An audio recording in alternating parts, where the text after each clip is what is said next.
નમસ્કાર મિત્રો, સ્વાગત છે માનવ જ્ઞાન સેશનમાં। તો આજે આપણે કડાકા ભડાકા સાથેના મહત્વના ન્યૂઝ આજના લઈને આવ્યા છીએ।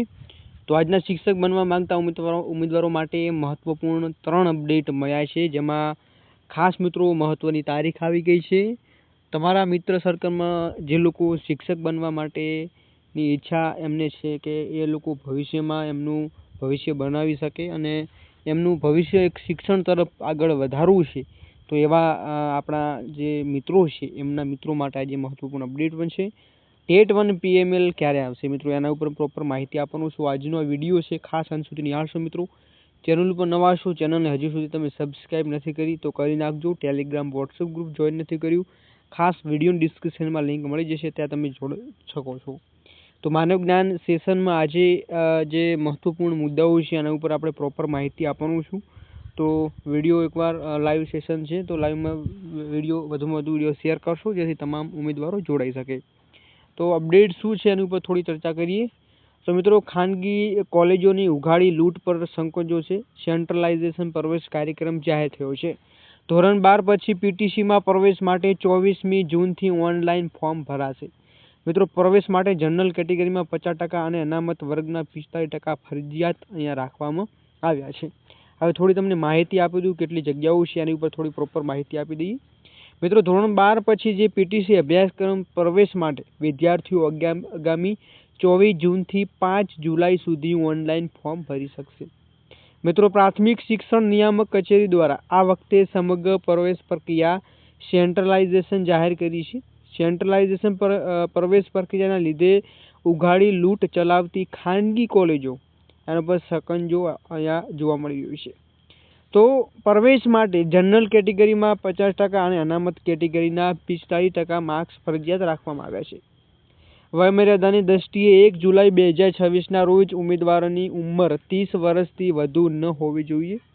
જોકે અનામત વર્ગના તમામ ઉમેદવારો માટે ઉંમરમાં 5 વર્ષની છૂટછાટ આપવામાં આવી છે। અહીંયા તમને જોવા મળી રહ્યું છે કે જે ઉમેદવારો છે એમની 30 વર્ષથી ઉંમર ના હોવી જોઈએ, પછી જે અનામત છે એમને જે 5 વર્ષની છૂટછાટ પણ આપવામાં આવી છે। રાજ્ય સરકારના ભરતી કેલેન્ડર મુજબ 10 વર્ષના અંદાજે 63,000 જેટલા શિક્ષકો માત્ર ધોરણ 1 થી 5માં ભરવાની જોગવાઈ કરવામાં આવી છે। તો સરકારની જાહેરાતના પગલે ગત વર્ષથી માત્ર કાગળ પર ચાલતી પીટીસીની કોલેજો પ્રવેશમાં દ્વારા વિદ્યાર્થીઓ માટે ખોલી દેવાઈ હતી, જેના કારણે ગત વર્ષે 12,000થી વધુ વિદ્યાર્થીઓના પ્રવેશ થયા હતા, જેમાં ખાનગી કોલેજોમાં 7,700 જેટલા વિદ્યાર્થીઓએ પ્રવેશ મેળવ્યો હતો।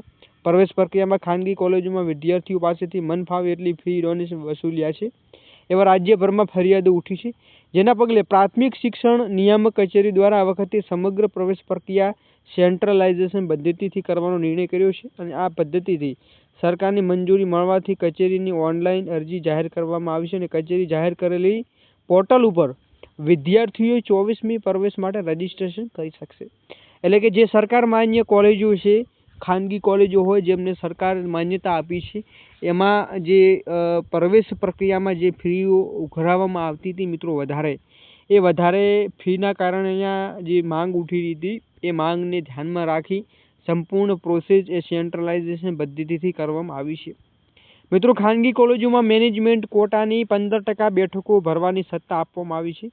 ઉલ્લેખનીય છે કે ગત વર્ષે 12 સરકારી કોલેજોમાં 1,176 બેઠકો અને 35 ગ્રાન્ટેડ કોલેજોમાં 3,554 અને 131 ખાનગી કોલેજોમાં 10,893 બેઠકો પ્રવેશ માટે કાર્યવાહી હાથ ધરવામાં આવી હતી, જેમાં કુલ 15,623 બેઠકોમાંથી 12,282 વિદ્યાર્થીઓ પ્રવેશ થયા હતા। જ્યારે પહેલા વર્ષ 24-25માં માત્ર 4,988 પ્રવેશ થયા હતા। જોકે આ વખતે ખાનગી પીટીસી કોલેજોની સંખ્યામાં પણ મોટો વધારો થવાની શક્યતા જોવા મળી રહી છે।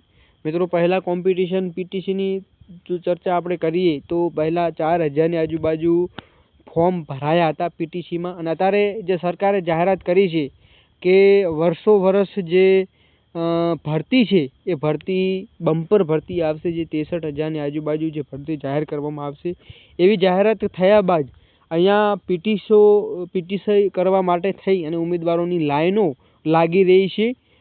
બીજા અપડેટ છે અહીંયા તમને જોવા મળી રહ્યા છે કે પીટીસી માટે ચાલુ વર્ષ ફરીવાર કેન્દ્રીકૃત પ્રવેશ પ્રક્રિયા લાગુ થઈ છે। 24 જૂનથી 5 જુલાઈ સુધી તમે રજિસ્ટ્રેશન કરાવી શકો છો.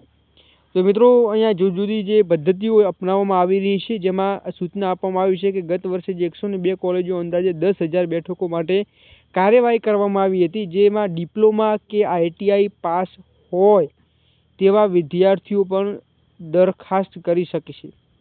મિત્રો ધોરણ 12 આર્ટ્સ, કોમર્સ અને સાયન્સ પછી પણ 2 વર્ષ PTC કોર્સમાં પ્રવેશ ફાળવવામાં આવે છે. અગાઉ કેન્દ્રીય પ્રવેશ પદ્ધતિ પ્રમાણે કોર્સમાં જેમ PTCમાં પ્રવેશ માટે ઓનલાઈન રજિસ્ટ્રેશન કાર્યવાહી હાથ ધરવામાં આવતી હતી, જે સૂત્રો કહે છે કે છેલ્લા કેટલાક વર્ષથી PTCના બેઠકો પર ખાલી પડી હતી, જેમાં અંદાજે 302 જેટલા કોલેજોમાં 10,000 જેટલી બેઠકો અહીંયા પૂરી કરવામાં આવી હતી, જેમાં 4,000 થી 5,000 બેઠકો પણ ભરતી ન હોવાથી કેન્દ્રીકૃત પ્રવેશ પ્રક્રિયા પર રદ કરી હતી. તો મિત્રો અહીંયા તમને જોવા મળી રહ્યું છે હવે જે નિર્ણય લેવામાં આવ્યો છે એ નિર્ણય કંઈક આવો આપણને જોવા મળી રહ્યું છે. 33% સ્ટાફના આધારે ચાલતી DLEDની કોલેજો 12 વર્ષથી ભરતી થઈ નથી.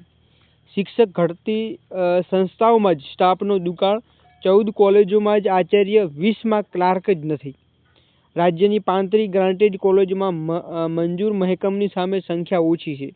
DLEDમાં પ્રવેશ 2024 જૂનથી અરજી કરી શકાશે, જેમાં રાજ્ય શિક્ષણ તાલીમ માટે કાર્યકર 35 ગ્રાન્ટેડ અધ્યાપક મંદિર DLEDની કોલેજોમાં લાંબા સમયથી સ્ટાફની ભરતી ન થતાં શૈક્ષણિક તેમજ વહીવટ કામગીરી પર ગંભીર અસર પડી રહી છે. મિત્રો શિક્ષણ તાલીમ કોર્સમાં પ્રવેશ પ્રક્રિયા જાહેર થઈ હોવા છતાં મોટા ભાગની કોલેજોમાં જરૂરી માનબળતા અભાવે શિક્ષણ કાર્યને અસરગ્રસ્ત અહીંયા બન્યું છે. કેમ કે અહીંયા જે કાર્યમાં ક્લાર્કની જરૂર છે, શિક્ષકોની જ્યાં જરૂર છે ત્યાં શિક્ષકો નથી, ક્લાર્કો નથી, જેના કારણથી અહીંયા મોટા ભાગે જે કોલેજો છે મિત્રો એમની જે કામગીરી ઉપર અહીંયા ગંભીર અસર જોવા મળી રહી છે. તો આવા ન્યૂઝ આપણને જોવા મળતા હોય છે. હવે PMLની વાત કરી મિત્રો, ખાસ જે લોકો રાહ જોઈને બેઠેલા છે PML, તો ટૂંક જ સમયમાં એના પણ અપડેટ આવી જશે.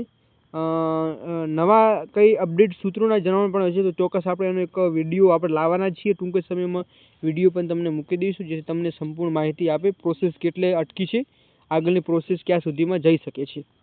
તો આજનો વિડીયોમાં તમને જે અપડેટ આપવામાં આવી છે અહીંયા તમને જોવા મળી રહ્યું છે, જે તમને માહિતીસભર માહિતી આપી, જેમાં PML અંગેની અપડેટ આપણે એક વિડીયો પર લાવીશું, જેમાં તારીખ જે છે મિત્રો આવી છે એ છે PTCની. જે ઉમેદવારો તમારા મિત્ર સર્કલમાં તમે હાલ ફિલહાલ કાર્યરત છો અથવા તો PMLની રાહ જોઈને બેઠેલા છો, તમારા મિત્ર સર્કલમાં કોઈ એવું છે તો એમને પણ જો PTC કરવાનો ઈચ્છા હોય તો એમને પણ આ વિડીયો જરૂર શેર કરશો અને માહિતીગાર આપશો, જેથી એ લોકો પણ એમાં એલિજિબલ બની શકે. તો આજના વિડીયોમાં બસ આટલું જ. ફરીવાર નવા ટોપિક સાથે મળીશું. ત્યાં સુધી જય હિન્દ, જય ભારત.